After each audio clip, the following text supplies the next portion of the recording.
Muito boa tarde, bem-vindo ao Sim, Não, Talvez. Nesta semana do Natal, connosco estão, como é habitual, Francisco Brito, Patrícia Machado e Luís Pardal. Boa tarde.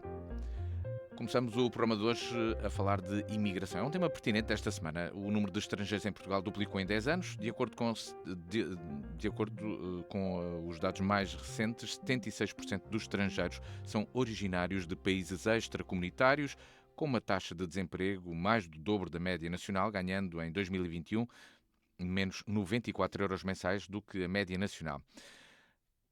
Sem imigrantes, alguns setores económicos estariam em colapso em Portugal, mostra também o relatório do Observatório das Migrações, que foi dado a conhecer no início desta semana. Francisco Brito, bem-vindo, boa tarde. Que realidade se vive em Évora com a imigração e como é que estamos a acolher estas pessoas que chegam e como é que elas se integram? Bem-vindo. Muito boa tarde a todos, boa tarde aos colegas de painel, boa tarde Luís Matias, boa tarde aos nossos ouvintes. Eu, antes de falar de Évora, gostaria só de deixar aqui algumas notas sobre o Alentejo. Enfim, não são factos que sejam desconhecidos, infelizmente cada vez são mais conhecidos de todos nós, que têm a ver precisamente com a falta de condições que os imigrantes têm no nosso país, e essencialmente quando falamos de trabalhadores rurais, portanto, principalmente no litoral alentejano, mas não só, temos um pouco por todo o Alentejo pessoas em situações bastante precárias e infelizmente até vemos isso noticiado, portanto conseguimos ter acesso a essa informação, que infelizmente estas pessoas de facto não têm qualquer tipo de condições para viver e muitas delas com suspeitas de integrarem redes de tráfico humano, portanto serem vítimas de exploração. Em Évora, aquilo que temos sentido é que de facto existe um aumento de pessoas estrangeiras, portanto nós sentimos isso circular na rua. Eu vou falar concretamente do Centro Histórico, que é a realidade que melhor conheço, não é? E no Centro Histórico também como um ponto central e de convergência da população, acabamos por ter muito esse impacto de facto de ver muitas pessoas estrangeiras, pessoas que efetivamente habitam no Centro Histórico, pessoas que não conseguimos perceber exatamente se estão a fixar ou se estão a cintilar, portanto se estão em trânsito de um sítio para o outro. Algumas situações que podem levantar algumas suspeitas, não só de também más condições em termos habitacionais, mas também, eventualmente, alguma exploração que possa haver, não digo concretamente ao nível do trabalho, mas também outro tipo de exploração, mesmo a nível de conseguir combater as burocracias que o Estado impõe. Porque a verdade é que estas pessoas, quando vêm para Portugal, conseguem mais ou menos chegar com facilidade. Também estamos a falar que a maior parte da população estrangeira residente em Portugal neste momento é do Brasil, creio que andam à volta de 30%, portanto conseguem entrar relativamente bem e facilmente no país, mas depois encontram bastantes dificuldades, principalmente ao nível de conseguir a obtenção da residência e de conseguir efetivamente estabelecer-se em Portugal. E a verdade é que, se nós formos ver as últimas notícias que tivemos acesso, o CEF, ou o extinto CEF, está a demorar cerca de 2 anos para a obtenção de residência. Portanto, isto não responde, obviamente, às necessidades das pessoas. E isto acaba por desenvolver cadeias de conseguir, de certa forma, ultrapassar algumas situações que envolvam esta burocracia. Claro que eu estou a falar na base das suspeitas, não é? Portanto, até agora não foi noticiado nada em concreto sobre isto, mas de facto há suspeitas que possam haver situações destas no nosso país. Não sabemos bem a que escala, e a verdade é que isto deve ser mesmo um tema de agenda, não só deste nosso programa, mas acima de tudo devia ser também um tema de campanha e deve ser um tema de trabalho do próximo governo que iniciar funções no próximo ano, porque é um tema sério e não estamos só a falar do cumprimento de prazos, de integração, estamos a falar também das condições de vida destas pessoas, até porque o país precisa muito deles. Portanto, nós temos um déficit enorme de trabalhadores, principalmente nos primeiros setores, E aí eu acho que também entra um pouco essa média, portanto as pessoas recebem a média abaixo daquilo que todos nós recebemos, mas eu não sei se essa média foi feita comparativamente com os mesmos setores. Portanto, se nós formos ver a média nacional, quer dizer, no país temos muitos altos cargos e nós sabemos que a população estrangeira geralmente não vem ocupar altos cargos, portanto estamos a falar de realidades distintas, portanto eu acho que essa média não é assim muito fidedigna para este debate. Mas a verdade é que precisamos de uma política de imigração que efetivamente proteja estas pessoas e as integra, ou seja, permitir uma entrada totalmente livre e sem qualquer apoio não é de facto uma vantagem para estas pessoas. Estas pessoas devem ser acompanhadas e as entidades para o efeito, quer dizer que tínhamos o CEF, que já era bastante precário e tinha um déficit enorme de conseguir efetivamente acompanhar as pessoas. Mas há uma reestruturação e essa reestruturação não surte efeitos diretos para a melhoria do problema, também, quer dizer, isto não se compreende e não serve de facto o país. Patrícia Machado, este é o maior desafio da imigração, conseguirmos acolher estas pessoas de forma digna? Boa tarde a Boa todos, tarde. aos nossos ouvintes, ao Luís Matias, aos meus colegas de painel. Nós, de facto, estamos aqui, quando estamos a falar deste tipo de situações, estamos a falar de pessoas, estamos a falar de vidas humanas, que naturalmente aquilo que os traz para o nosso país, assim como aquilo que levou o histórico de muitos portugueses a irem para fora do seu país, é naturalmente a aspiração de procurar uma vida melhor para as suas vidas, para as suas famílias, e sabemos as situações que muitas das vezes se deparam, e esse é desde logo um primeiro aspecto que queria sublinhar, é a capacidade que o nosso país, que o Estado, que o Governo, a partir das medidas que desenvolve, tem para acolher aqueles que aspiram a uma vida melhor e que vêm para o nosso país, naturalmente, para contribuir também para o seu desenvolvimento. Nós conhecemos os dados, sabemos que desde situações em que muita desta população, nós estamos a falar de 700 mil estrangeiros, dados de 2021, a residir em Portugal. Estamos a falar as contribuições que isso também dá, quer para o desenvolvimento económico, naturalmente com aquilo que geram do ponto de vista do seu trabalho, quer até aspectos como assimetrias que nós temos muito grandes e déficits, nomeadamente o demográfico, não é? E, portanto, sabemos também essa situação, e queria sublinhar esta questão que estamos a falar de vidas humanas. Estamos a falar, como aqui também já foi dito, de infelizmente muitos casos de uma exploração desumana. Obviamente há exploração no trabalho, seja para imigrantes, seja para portugueses, não é? Mas estamos a falar em situações que vão além daquela exploração que é preciso combater, desigualdades e de injustiças, quase de escravatura e de situações de tráfico humano que precisam, obviamente, já aqui também falámos noutros programas, de um firme e real combate e efetivo combate a partir de medidas de fiscalização. Estamos a falar de situações que muita desta gente, famílias ou individualmente considerados, por exemplo, esta questão que o CEF ainda foi confrontado com isso, agora extinto, de facto, de revisões de certificado de residência, que demoram muitas vezes mais que 2 anos, com tudo o que isso implica, às vezes até com crianças que estão impedidas de desenvolver, desde logo, atividades básicas, por exemplo, de acesso a serem inscritos nas associações distritais de várias modalidades esportivas, entre outras. Portanto, estamos a falar de situações que precisam e urgem ser combatidas. Essa questão que se estava a colocar do subsídio de desemprego e para fora, às vezes dá esta ideia de que depois é aproveitada, infelizmente, por lógicas populistas, de que nós estamos a acatar os encargos com este tipo de situações. Ora, estamos a falar, como disse, dados de 2021, de 700 mil residentes em Portugal que são estrangeiros oriundos de várias nacionalidades. Mas esses mesmos dados de 2021 colocam que 13%, aliás, houve um aumento de 3% para 13% de receitas da Segurança Social provenientes destes trabalhadores, aqueles que naturalmente têm trabalho. Estamos a falar de um total de 1.500 milhões de euros de contribuições para a Segurança Social. Ora, isto não é coisa pouca e, portanto, também desmonta muitas das vezes aquele discurso e ideia contra os imigrantes, digamos assim. Portanto, nestes últimos 8 anos, houve esse aumento, como disse, de 3% para 13%. Aliás, na balança entre aquilo que o Estado gasta com estes residentes em Portugal provenientes do estrangeiro e o contributo para o Estado que estes 700 mil trabalhadores dão, estamos a falar de um saldo positivo de 968 milhões de euros. Portanto, há aqui, de facto, uma obrigação de acolher, de dar as condições e de também um Estado que promova essa igualdade e justiça entre todos, sejam imigrantes, sejam naturalmente aqueles que são naturais e de nacionalidade portuguesa, portanto, nascidos e criados cá, digamos assim. Portanto, há essa vantagem para o país, aliás, como em todos os países, de acolher bem os imigrantes, de os tratar de forma igual e, naturalmente, de os integrar de forma correta e justa e igualitária. Luís Pardal, boa tarde, bem-vindo ao Sinal, talvez.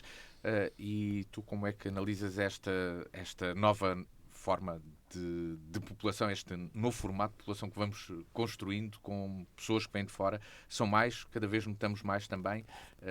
O grande desafio é o seu acolhimento, é a integração. O que é que tu consideras? Olá, muito boa tarde ao Luís, aos nossos ouvintes, aos colegas de painel. Naturalmente que os desafios são múltiplos, mas eu queria começar por sublinhar que a migração tem impactos na sociedade, nas comunidades. E o que é que quer dizer com isto da migração? É porque isto naturalmente que tem impactos para quem vem, para quem cá está e recebe, para quem vai e para quem está lá e recebe. Não nos podemos esquecer que Portugal tem na sua gênese, digamos, até cultural, um país que, bem, nós somos um país de muitos imigrantes ao longo da nossa história e, portanto, essa gênese social e cultural, sobretudo do norte do país, está muito vincada. E nós sabemos uma coisa, é que queremos que os portugueses sejam respeitados lá fora.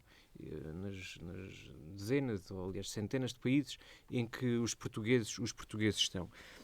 E, portanto, também é natural que, depois ao contrário, portanto, quem cá está em Portugal e que recebe, também quer acolher bem, e para isso é preciso haver compreensão, é preciso haver políticas que promovam também essa integração, e sabemos que em algumas situações não é fácil. De facto, eu acho que devemos começar por desmistificar esta ideia de que os imigrantes vieram só atormentar o país, porque está muito enraizado na cabeça de muitas pessoas, ou de algumas pessoas, que isto é uma situação negativa. E não nos podemos esquecer que quem vem para cá tem uma contribuição muito grande para o nosso crescimento económico. Não há dúvidas disso. Portanto, preenchemos aqui, até como foi dito, em muitas áreas que temos lacunas no mercado de trabalho, na área do turismo, na área da construção, na agricultura. Portanto, são alguns exemplos de que, se não tivéssemos uma população imigrante, estaríamos, e já temos, enfim, nós hoje em dia somos confrontados, conheço muita gente que não conseguimos arranjar pessoas para trabalhar. É assim a expressão. E, portanto, mal seria se não tivéssemos também os imigrantes a preencher estes postos de trabalho. É óbvio, e posso falar a seguir sobre isso, que é condenável a situações precárias em que muitos deles se encontram. Mas também não são só os imigrantes. Enfim, o turismo, sabemos que em muitas situações as pessoas que trabalham na área do turismo muitas vezes estão em situações precárias.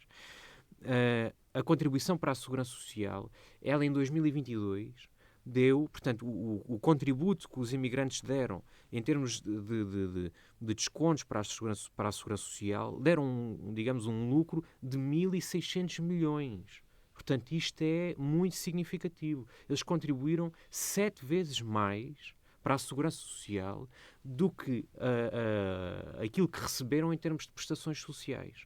Portanto, isto é muito significativo. Portanto, aquela ideia também de que os imigrantes vêm para cá, é-lhes tudo oferecido, isso é errado. Portanto, eles contribuem 7 vezes mais do que aquilo que recebem.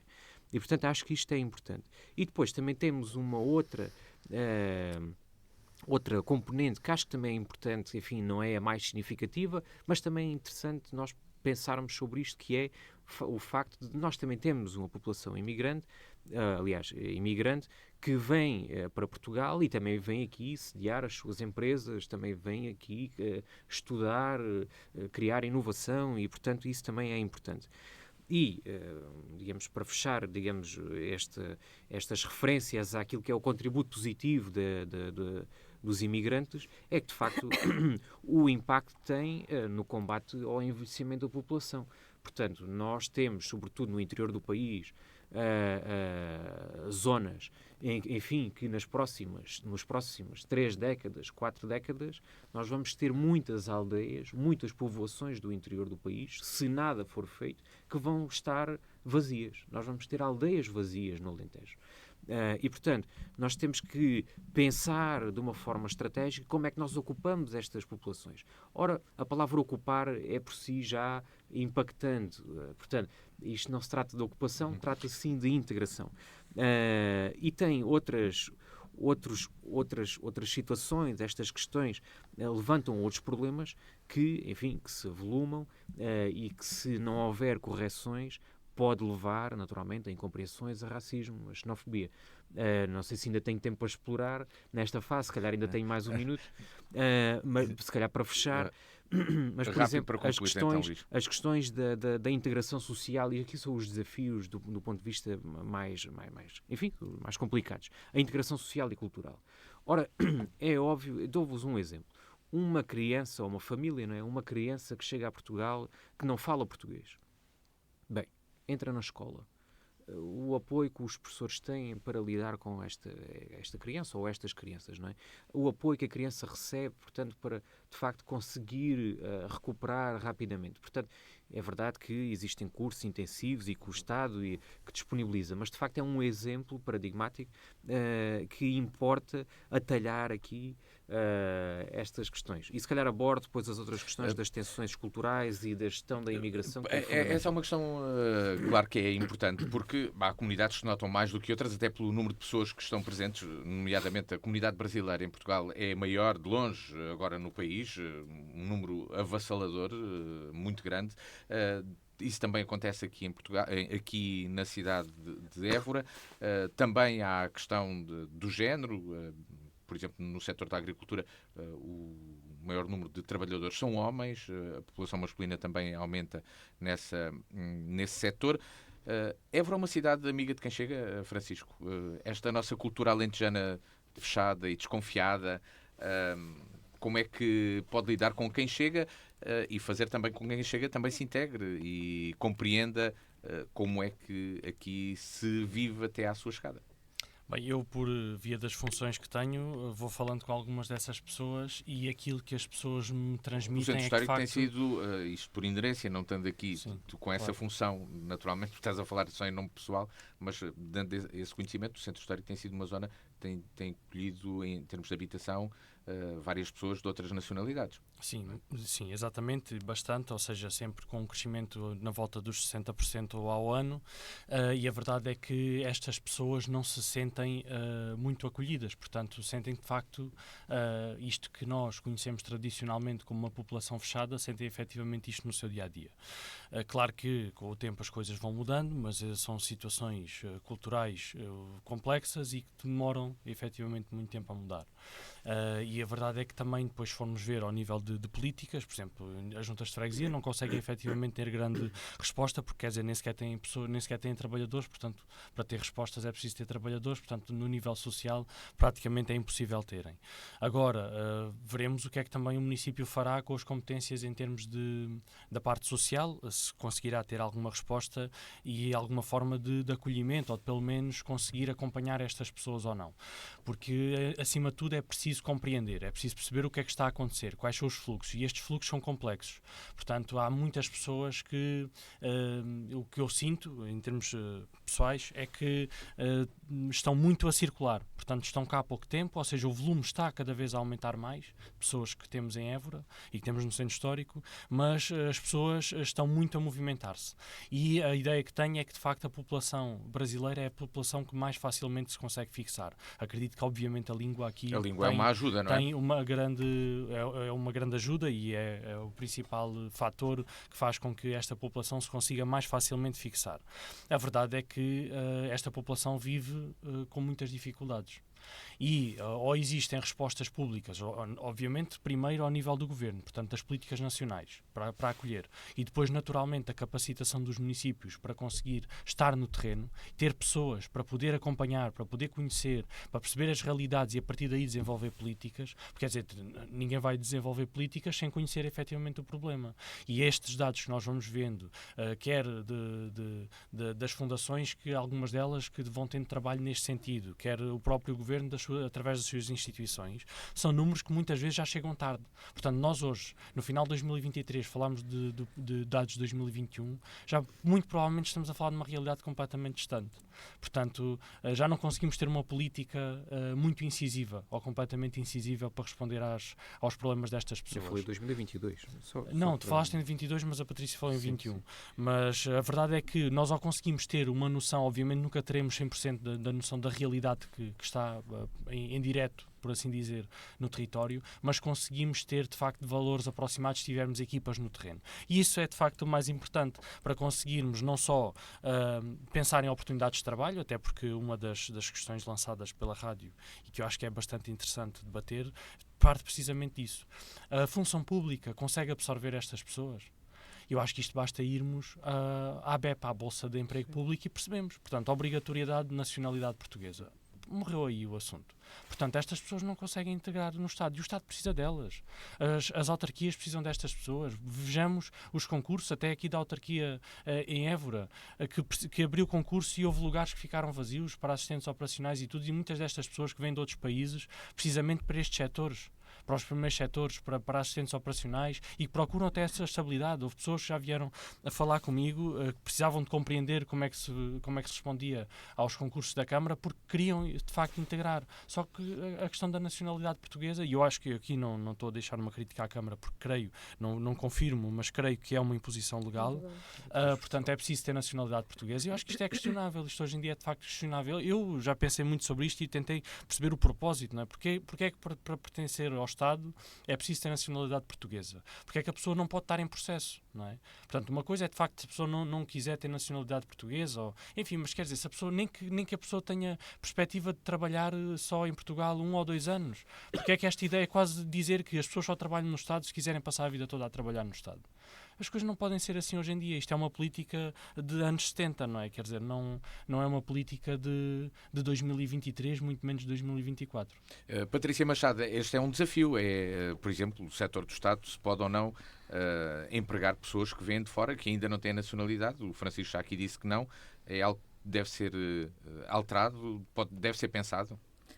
Em cada um... Porque há vários setores, como o Francisco aqui referiu, especialmente os setores dos operacionais, dos assistentes operacionais, que muitas vezes não têm vagas preenchidas. Não é? Nós temos situações diversas e, naturalmente, aquilo que é os serviços do Estado e a prestação de serviços por parte do Estado devem-se ir adequando àquilo que são as realidades e as evoluções, sem nunca pôr em causa, naturalmente, aquilo que são os direitos de quem lá trabalha, naturalmente, e a estabilidade é um deles, independentemente por opção da pessoa querer alterar de vida, mas a estabilidade é sem dúvida. E não são só nos setores operacionais. Quantos e quantos imigrantes nós conhecemos, por exemplo, médicos, enfermeiros e outras carreiras mais profissionalizadas e mais, digamos assim, especializadas, que não têm depois a equiparação da formação dos seus países ao... Pronto. E uma coisa é a exigência por exemplo, professores. Professores, uma coisa é naturalmente aquilo que tem que haver critérios, como é óbvio, né, adaptados àquilo que é a realidade do nosso país. Outra coisa é o tempo que as coisas demoram. Há pouco falávamos da renovação do visto de residência, ou certificado de residência, mas podemos falar, por exemplo, há situações relatadas, estamos a falar lá de casos de pessoas em concreto, em que os pais são imigrantes, em que os filhos já nascem em Portugal e aquelas famílias continuam sem receber abono de família. Por exemplo, que é um direito da criança, não é do pai nem da mãe, é da criança. E, portanto, nós estamos a falar de diversas situações que, naturalmente, precisam de ter políticas e medidas associadas com os meios respectivos, porque um dos principais problemas, quando se falava da extinção do CEF, não está tanto na extinção ou não extinção do CEF, está nos meios apropriados àquilo que são as instituições que têm isto ao seu cargo, para, de facto, desenvolver as políticas e o trabalho que precisam desenvolver.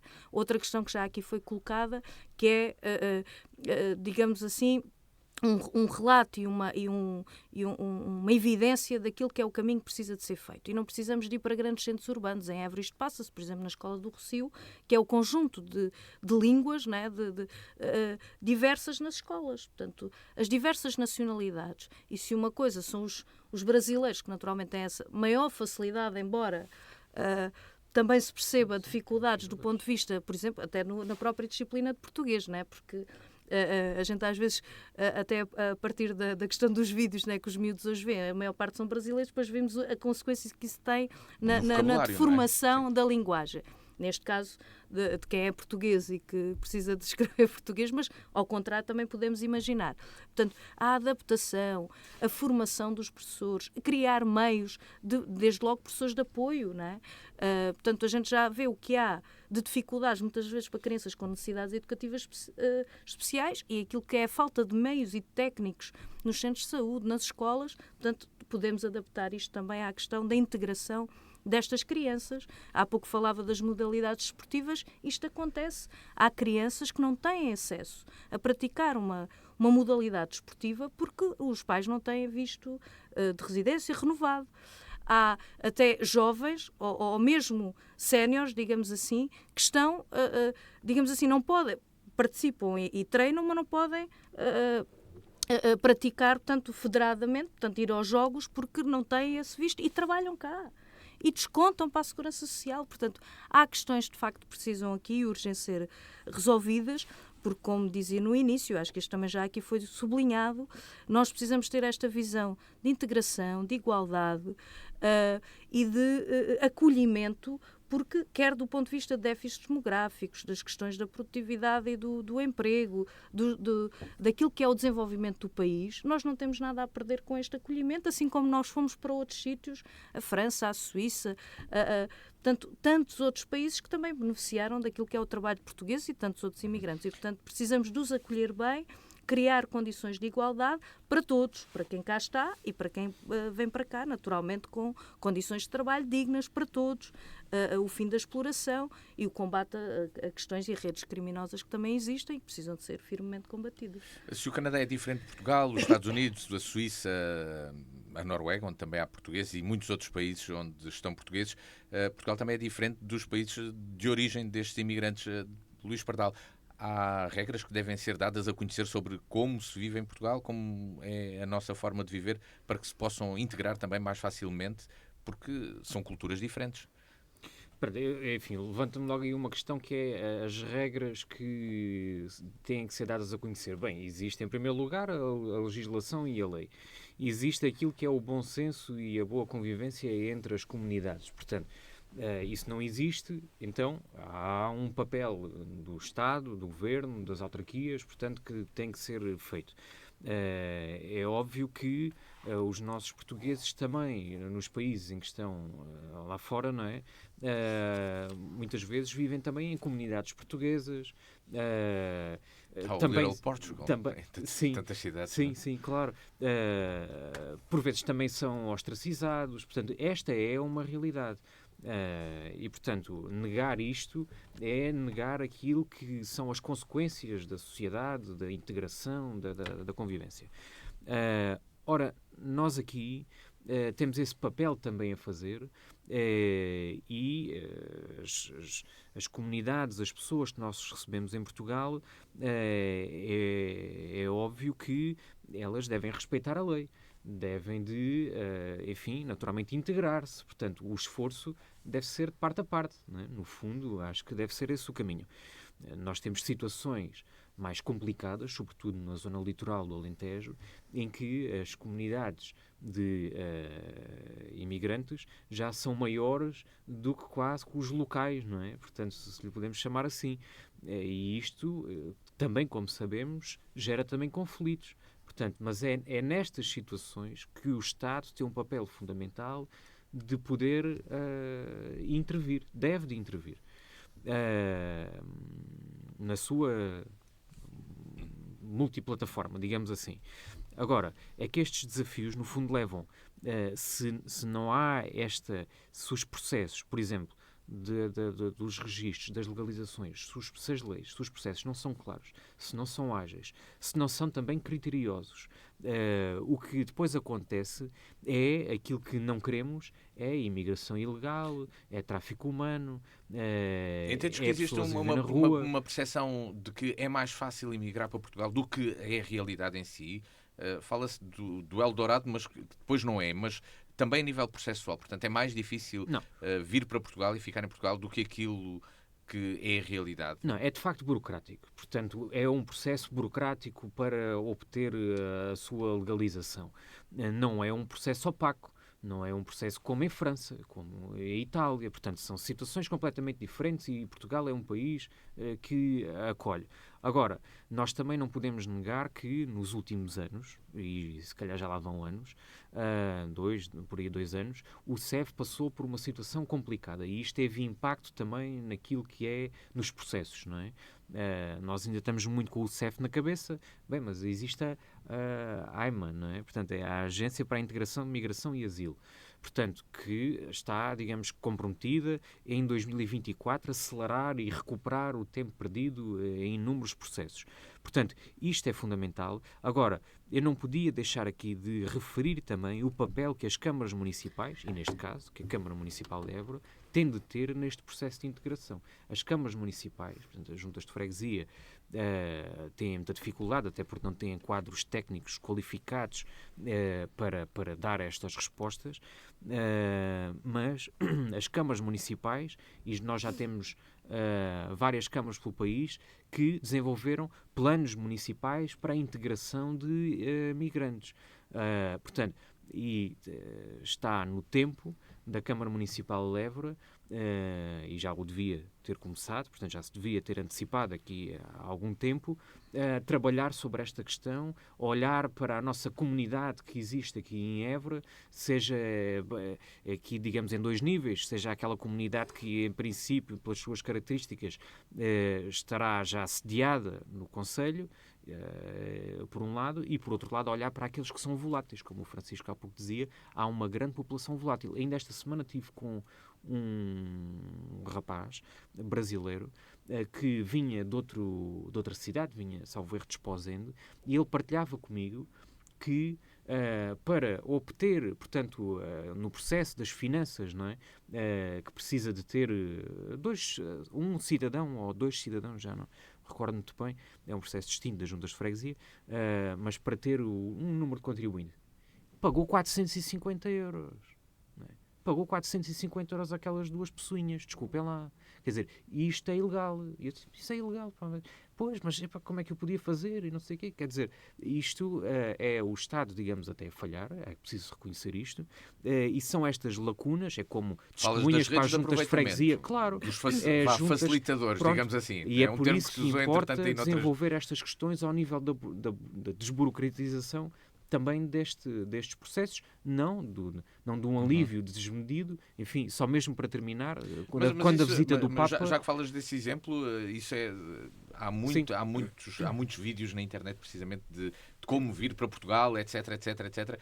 Achas que são pessoas como essas que tentam aproveitar para criar essas agências informais de facilitação e aproveitar-se aproveitar-se da burocracia para ganhar dinheiro? Pronto, entre o esclarecimento não é, daquilo que são os processos para a legalização e uma linha ténue com o aproveitamento, isso é que não pode ser aceitável. É para quem cá vem e para quem cá vai. Quantos casos a gente não conhece de portugueses que são enganados, não é? E apanhados nessas redes?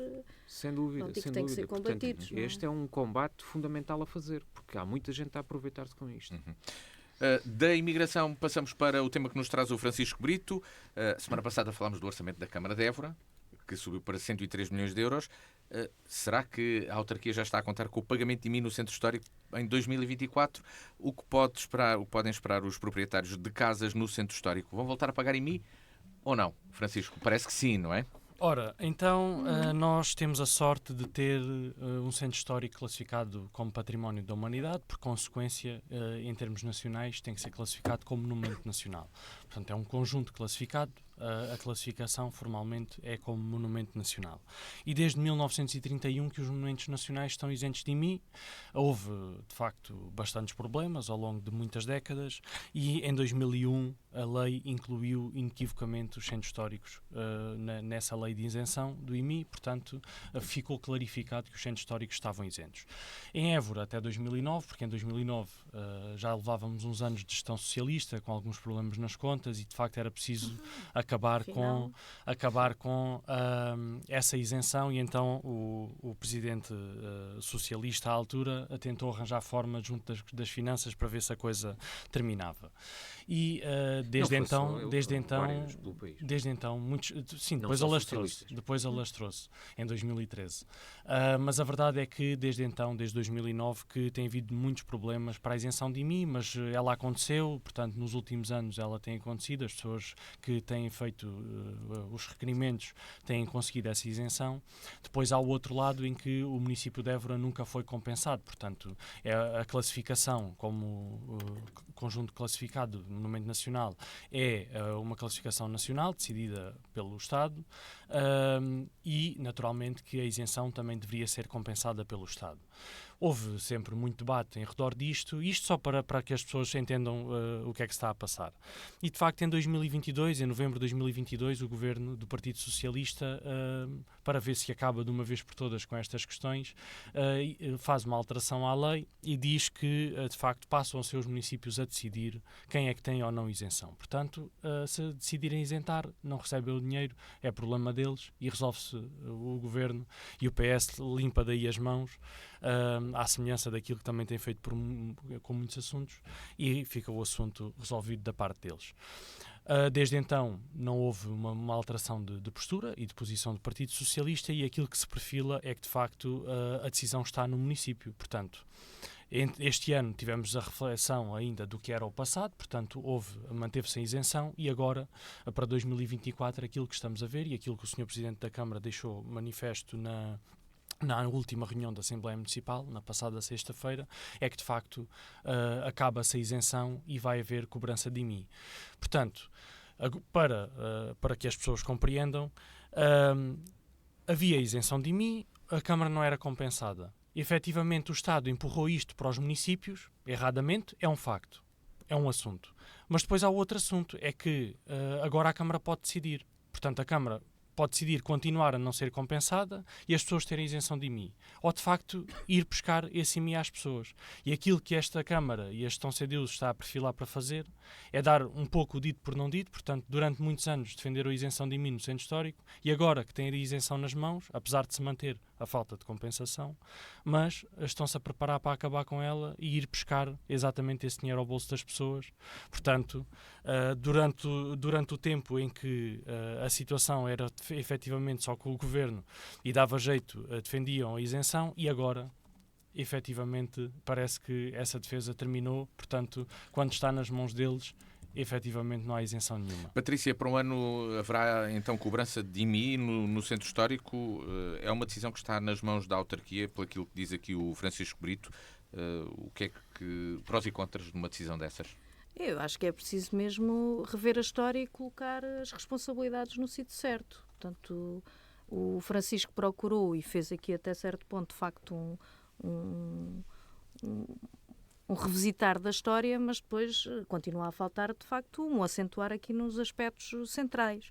Eu volto a sublinhar isto que também já aqui foi dito, portanto, a isenção de IMI no património classificado, e, digamos, era um compromisso também com a Unesco, não é? Que o Estado assumiu, que era uma forma também de incentivar, promover a preservação e a fixação no centro histórico, os proprietários fossem isentados de IMI. Portanto, é uma questão que tem muitos anos e que tem quase tantos anos como a resistência do Estado português e dos sucessivos governos em aplicar essa isenção, que, volto a sublinhar, um compromisso também com a Unesco e com aquilo que era a valorização do património classificado. É verdade que em 2009 ou 2010, eu tinha a ideia que era 2010, as finanças em Évora, com, digamos assim, o firme apoio da Câmara PS, da gestão PS na altura, deixaram de aplicar essa isenção. E a luta nomeadamente do movimento de defesa do centro histórico, de posições, nomeadamente do PCP na Assembleia da República, de posições da própria gestão CDU, desde que tomou posse em 2013, que era este duplo sentido, ou seja, cumpra-se aquilo que está estabelecido, esse compromisso, e que naturalmente que os municípios, sejam eles quais forem, portanto do Porto, de Sintra, de Évora, de Angra, portanto sejam ressarcidos, porque estamos a falar de uma verba que não é pequena. Estamos a falar de uma verba muito avultada do ponto de vista, sim, portanto 2 milhões ou mais, né, de perda de receita. E, portanto, isto que o Francisco dizia no final, vamos lá ver, não é continuar a abdicar, porque o problema é que a Câmara tem o direito de receber esta verba para aquilo que são o desenvolvimento das suas competências, desde a higiene e limpeza, à recuperação da rede viária, às questões culturais, às questões, tudo, né, o apoio social, tudo isso estamos a falar de 2 ou de mais milhões de euros. Portanto, não é uma verba qualquer que se aplique. E há, de facto, aqui esta arte e engenho de o governo do PS, que assim que pôde, com a maioria absoluta, porque é bom lembrar que em 2020 voltou-se a aplicar a isenção do IMI a todos aqueles que requeressem e, portanto, todos aqueles que requereram tiveram algum ressarcimento, portanto, não, relativamente a essa isenção. A Câmara nunca foi ressarcida até ao momento das verbas que perdeu, mas tem direito a elas. E aqui é que é a diferença desta opinião do Francisco, porque naturalmente a gente pode questionar. Há condições objetivas de não aproveitar esta verba, naquilo que são receitas naturais de qualquer autarquia. Porque é que o Estado e o Governo procura sacudir as suas responsabilidades? Naturalmente, se as pessoas começarem a receber as cartas em abril, a quem é que vão pedir contas? Não é àqueles que deviam de aplicar a lei, porque o governo do PS, assim que se aproveitou com a maioria absoluta, porque entre 2020 e 2022 houve essa aplicação da isenção, assim que se apanhou com a maioria com a faca e o queijo na mão, qual foi uma das primeiras medidas, estamos a falar de novembro de 22, foi alterar a lei.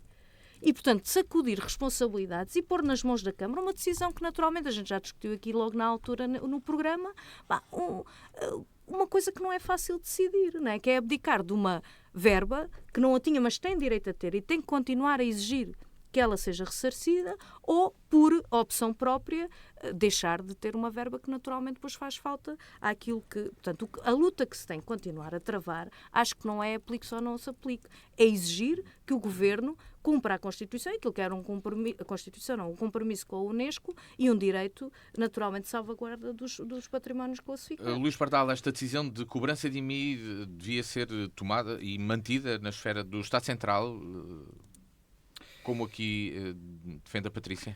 Pronto, tudo isto resume-se a 2 coisas, que é a CDU defende a cobrança de IMI no centro histórico, ponto. Segundo ponto, não. A quem é que as pessoas vão pedir... Não, é a realidade. Não. Posso concluir? A quem é que vocês as são pessoas, especialistas nessa sacudir de responsabilidade. a quem é que as pessoas vão pedir as contas sobre o IMI? Quer dizer, façamos esta pergunta. É quem? É à Câmara, não é ao Governo. O IMI é uma receita que vai para as câmaras municipais. As pessoas, quando pagam IMI, vai para a Câmara e vai 0,05 para as juntas de freguesia, uma coisa que, enfim, na minha junta de freguesia nem dá 800 euros por mês. Portanto, por ano. Portanto, o que é que acontece? É à Câmara Municipal que as pessoas vão pedir contas, não é ao Estado Central. Por isso é que faz sentido que sejam as câmaras municipais a decidir sobre as suas taxas de IMI. Não, é a realidade, quer dizer, e é como, e já agora só para desfazer... Não é uma taxa de IMI qualquer. E só para desfazer, não, tudo bem, então, mas já lá vou àquilo que é a minha posição sobre a defesa do centro histórico e uma alternativa a esta situação. O que é que acontece? A realidade é que nós não nos podemos esquecer disto. A cada cidade, cada vila, portanto, que é classificada, quer dizer, o seu município tem a total capacidade para alavancar aquilo que é de bom, que é de único, que é inclusive que pode gerar receitas para as câmaras municipais. Eu percebo que a CDU e a Câmara Municipal de Évora têm essa incapacidade de conseguir, de uma forma estratégica, implementar medidas que alavanquem o centro histórico. Agora, a realidade é que os imóveis e o património de interesse municipal, eles estão salvaguardados. A CDU, como disse, não está a ser coerente. Portanto, por um lado, defende que... mas a realidade é que cobra no momento em que pode decidir. Pode demonstrar isso às pessoas e dar o sinal, não, nós vamos manter-nos coerentes e não vamos cobrar. Quer dizer, esta é que é a grande questão.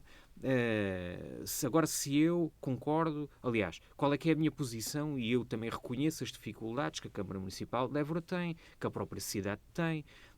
Ora, então vamos aqui discutir a alteração de um modelo de financiamento das autarquias locais no que concerne aos municípios que têm centros históricos. Essa é que devia ser a questão. Aí é que devia de haver uma diferenciação, neste caso positiva, para que as câmaras municipais possam investir nos seus centros históricos e possam, digamos, ter mais capacidade para fazer face àquilo que é a manutenção, a recuperação. Agora, o IMI é outra circunstância. O IMI é uma receita que é cobrada para as câmaras municipais, que é utilizada no espaço público, sobretudo, ou pelo menos devia ser essa a finalidade. Vamos perguntar aos eburenses onde é que a Câmara Municipal gasta o IMI. Quer dizer, ninguém sabe, não é? Ou pelo menos seria expectável que vissem melhorias daquilo que são as condições do espaço público. Muito bem, quer dizer, essa é que é o cerne da questão. Portanto, para terminar agora esta ronda, eu defendo que os centros históricos devem ter e os municípios devem ter uma discriminação positiva por via da alteração daquilo que é a forma de financiamento. Agora, a CDU aqui é incoerente? Enfim, Francisco, incoerente. a Câmara de Évora pode abdicar de uma receita como esta, de 2 milhões de euros, ou outra autarquia qualquer. Não falo só da Câmara de Évora. A Câmara de Évora tem, então, essa decisão nas mãos, mas outra autarquia. É assim, a questão é que as receitas são sempre úteis, portanto, quanto mais dinheiro receber, mais consegue efetuar trabalho, ou pelo menos deveria conseguir efetuar trabalho. A verdade é que a Câmara de Évora não tem recebido este dinheiro.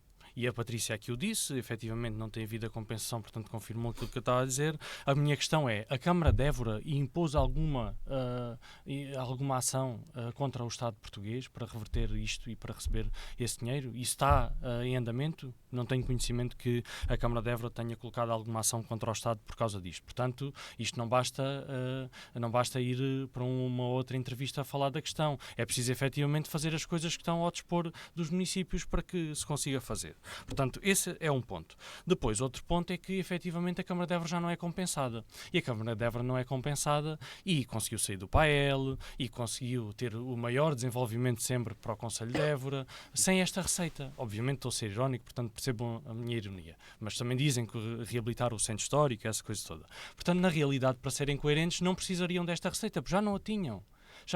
E agora, efetivamente, quando podem decidir sobre ela, vão fazer com que as pessoas paguem. Não vão colocar uma ação contra o Estado português. Não vão colocar um projeto de resolução para que se altere isto. Não vão negociar com outros grupos parlamentares. Já o fizemos na Assembleia da República e foi chumbado. Mas concretizem. Exatamente. E efetivamente, aquilo que têm na mão, coloquem uma ação contra o Estado. É aquilo que têm que fazer. Coloquem uma ação contra o Estado. Porque efetivamente, se defendem que é lei, então a lei é inequívoca. Portanto, a lei defende isso. Então façam isso. Ainda não o fizeram. Há quantos anos é que isto decorre e há quantos anos é que já o deviam ter feito? Portanto, agora, efetivamente, eu separo sempre aqui as duas coisas. Uma coisa é que eu considero que, efetivamente, o município devia ser compensado, porque isto é uma classificação nacional. Portanto, efetivamente, o Estado devia compensar. Mas a Câmara, agora que tem o poder de decisão, não pode ir buscar este dinheiro ao bolso das pessoas. Portanto, pode continuar a defender que deve haver a compensação, mas, efetivamente, não ir cobrar em 2024 este dinheiro às pessoas, porque as pessoas efetivamente têm mais encargos com as casas no centro histórico, têm mais dificuldade e mais burocracia para cumprir. É efetivamente mais difícil viver no centro histórico por via das condições de acesso, da dificuldade das infraestruturas de abastecimento e de saneamento que a Câmara da CDU, enfim, investe a conta-gotas ou praticamente não investe. Quer dizer, há um vazio enorme daquilo que é a resposta em relação àquilo que é a recolha dos resíduos sólidos urbanos e à disponibilização de contentores para reciclagem. Portanto, há uma realidade no centro histórico que é distinta, efetivamente, de outros sítios da cidade e do concelho. Portanto, deve haver, de facto, esta discriminação positiva, deve haver esta isenção. A CDU deveria continuar-se a bater por isto e não virar o bico ao prego e agora vir dizer que afinal vão pagar, mas a culpa é do Governo. Não. Se vão pagar, a culpa é da Câmara. Se a Câmara não recebe, sim, a culpa é do Governo. Patrícia Machado, se a Câmara durante estes anos viveu sem essa verba, necessita dela? Estamos a falar de quantos anos? É que é bom dizer que na prática estamos a falar de um ano e meio. Porque só a partir de 2020 é que, a partir da decisão do Supremo Tribunal Supremo Administrativo, ou Supremo Tribunal Administrativo, é que veio dar razão àqueles que, como a gestão CDU na Câmara, como o grupo parlamentar do PCP na Assembleia da República, como o movimento de defesa do centro histórico vinha a reclamar, veio dar razão a todos eles. E, portanto, não estamos a falar de anos e anos de não haver receita. O Luís Pardal pode aqui tentar fazer as piruetas e o flic-flac que quiser. Mas a gente sabe que o PS e o PSD na Câmara têm insistido para a perda de receita das câmaras, pelas suas posições e propostas relativamente à derrama, ao IRS, ao IMI, por aí fora. Claro, as pessoas estamos a falar... não faz nada com ele. O tema não é esse, mas a derrama é só para as empresas de grande lucro. Portanto, não estamos a falar daquelas que já são beneficiadas. Portanto, nós sabemos também os interesses destas propostas. E quanto menos receita, para além daquilo que já são os orçamentos que vêm do Orçamento de Estado para as autarquias, seja câmaras, seja juntas de freguesia, que são irrealistas, irrisórios e não respondem àquilo que depois é a exigência de resposta que as câmaras agora respondam a tudo, sem, naturalmente, as câmaras e as juntas e seja o que for. Portanto, nós podemos fazer aqui toda a tentativa de nevoeiro para que as pessoas, naturalmente, que é o objetivo do Governo e que o PSD, naturalmente, vai atrás e aplaude, que é desviar as atenções para quem tem a efetiva responsabilidade. Nós estamos a falar aqui de uma perda de receita que foi exigida, sim, ser ressarcido num período muito curto de tempo. E estão a atirar, naturalmente, para as câmaras essa responsabilidade de aceitarem uma quebra de receita que, obviamente, não podem, é difícil abdicar. Quando o Governo alterou a lei, porque foi o Governo do PS que alterou a lei, permitindo que as câmaras nem sejam ressarcidas por quem tinha essa obrigação, que era o Estado, e pôr-lhe nas mãos. Évora tem a dimensão que tem do património classificado. Se formos para a Angra do heroísmo, é todo aquele território. Como é que uma Câmara, em nome da coerência, como aqui se está a dizer, que sempre lutou, aquela Câmara também sempre lutou, isso não estou em RPS, sempre lutou pela isenção e por serem ressarcidos, como é que pode abdicar? Como é que pode abdicar de uma receita daquelas? Portanto, a questão, naturalmente, nós também sabemos, o Luís Pardal falava aqui de falta de estratégia, a gente também conhece a estratégia do PS, que é a bancarrota, não é? E, portanto, viu-se o desenvolvimento do centro histórico naqueles anos, também se viu que foi a olhos vistos, naturalmente. E, portanto, nós estamos aqui a falar de uma situação que precisa, em vez de começarmos a dizer e a atribuir responsabilidades para quem não... Obviamente que é uma receita da Câmara. É uma receita da Câmara dos moradores do centro histórico, como de todos os outros. A questão é que os do centro histórico estavam protegidos por uma lei nacional que tinha que ser aplicada, reconhecida e compromisso com a Unesco, e que o PS virou o bico ao prego, esse sim. E, na primeira oportunidade, alterou a lei. Alterou a lei para não ter qualquer responsabilidade e sacudir para os municípios. Porque agora, naturalmente, é fácil os eleitos do PS na Câmara Municipal dizerem não, que se abdique dessa verba. Já não o tinham. Quando depois lá, o mesmo PS, tanto votou como votou a alteração à lei. Ou o PSD, naturalmente, que também não é novo. Portanto, acho que é importante, acima de tudo, esta questão, que é, seja Câmara, seja Junta de Freguesia do Centro Histórico, seja o movimento, seja os grupos parlamentares, exigir que se altere, de facto, uma coisa que é injusta e que era um compromisso e, portanto, repor aquilo que deveria ser reposto, que é a receita é da Câmara, sim, como abdica, tendo em conta esse compromisso. E, para valorizar o centro histórico, o Governo deve de assumir esse ressarcimento desta Câmara, como todas as outras, naturalmente. O Luís Pardal falou aqui numa alternativa, que era alterar a lei de financiamento das autarquias, mas se esta compensação nunca foi cumprida, o que é que garante que uma alteração à lei possa vir a ser cumprida? Garantias é que as autarquias depois podem ter disso? Não, naturalmente que isso tem que ser uma estratégia concertada entre a Associação Nacional de Municípios, portanto os parceiros sociais e o Governo, neste caso o próximo que irá ser eleito. Mas isso nunca seria para 2024. 2024. Não, mas isso leva-me a uma outra questão e que digamos que até era aqui a minha terceira nota na sequência desta discussão que estamos aqui a ter e de ter que ser em 2024 ou não. Mas já agora, sobre a CDU, e neste caso a Patrícia, fala muito no PAEL, não é? Portanto, isso é um argumentário que está muito bem enraizado naquilo que é a gestão da CDU. Atormentar os eburenses com instabilidade. Eles já viveram atormentados, não é? Não, pois continuam a viver atormentados. Mas essa é que é a grande questão. Mas essa é que é a grande questão. CDU aplica sempre as taxas máximas em tudo. Aplica sempre as taxas máximas em tudo. E depois saiu do PAEL. Pois, eram obrigados. Depois saiu do PAEL, deixaram de ser obrigados. E teve que ser o PS e também, neste caso, o PSD, que tiveram que fazer, digamos, contrapeso para que se pudessem começar a baixar as taxas. Portanto, esta é a realidade, é a coerência da CDU. Como falava há pouco. Para os grandes lucros, como falava há pouco. Os grandes é o lucro das famílias. Sim, os grandes lucros dos empresários eburenses que são magnatas. A grande questão aqui...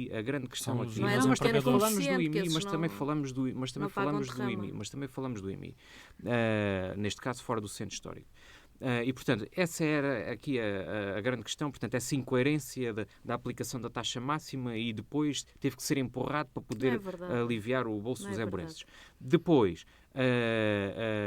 esta questão, quer dizer, volto a dizer isto, aliás, não é volto a dizer, mas os impostos são importantes, naturalmente. Isto tem que ser desmistificado, a cobrança de impostos é importante, mas é importante também que, neste caso, os eburenses sintam esse investimento.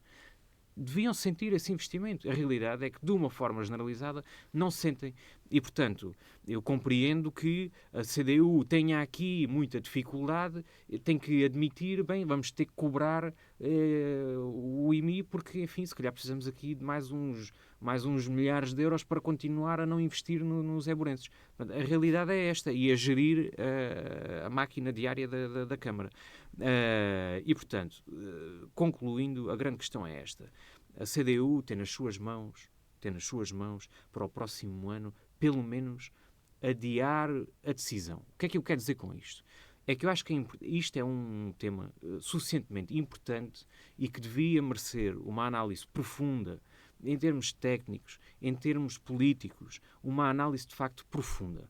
E deveria de haver um máximo consenso, e devia de haver um máximo consenso em termos de município para esta questão do IMI no centro histórico. E isto é preciso, como disse, aqui inclusive documentos técnicos, portanto, estruturais em termos económicos da gestão financeira da Câmara Municipal. Uma decisão dessas tem de passar por reunião de Câmara. Só dizer isto.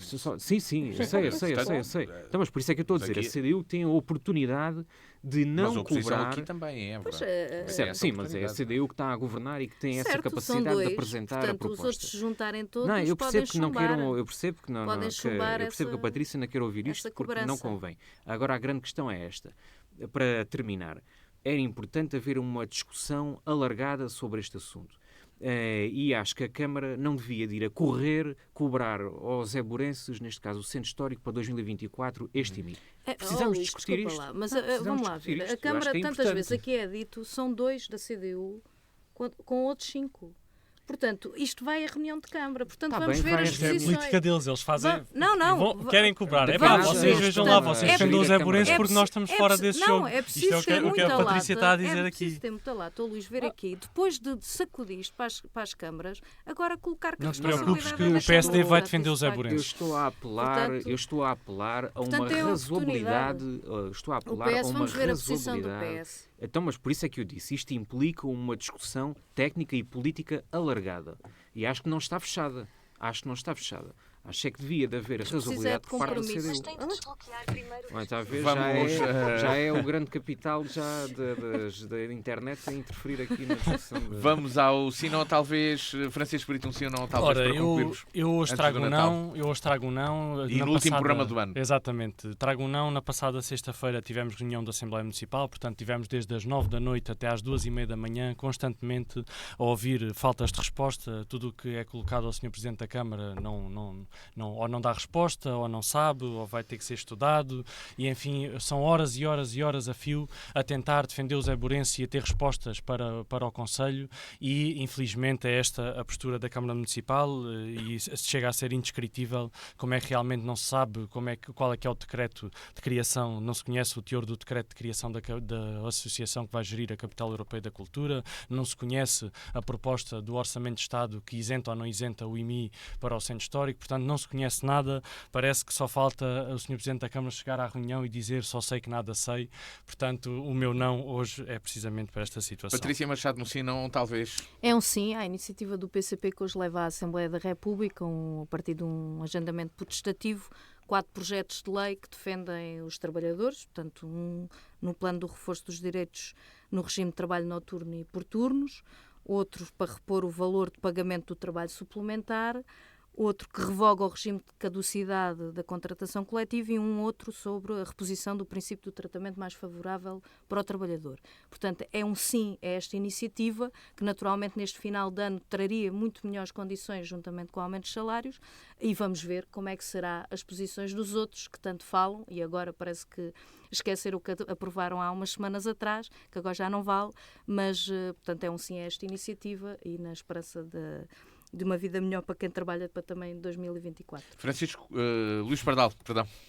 Sim, trago um sim também, portanto, desde o último programa tivemos a eleição para o secretário-geral do Partido Socialista, Pedro Nuno Santos, e António Costa, portanto, até fez uma referência muito interessante, que é o PS sai destas eleições internas mais unido do que o PSD está. E eu acho que isto é muito importante, acho que isto é muito importante porque é um sinal de uma grande estabilidade, de um projeto político que tem um grande desafio pela frente, neste caso para o 10 de março, e acho que é fundamental para o país que ter um partido, neste caso como o Partido Socialista, com a estabilidade que tem e com a perspectiva e com a expectativa de apresentar um grande projeto. Bem, Portanto, e assim chegamos ao final deste Sim ou Talvez, com o Francisco Brito, a Patrícia Machado e o Luís Pardal. Votos de boas festas para eles e também para si. O encontro consigo está marcado de hoje a 15 dias. Sim, este é o último programa de 2023. Regressamos depois no dia 3 de janeiro, ainda antes dos Reis, para começar a falar novamente do que interessa, da nossa vida coletiva. Até lá e boas festas.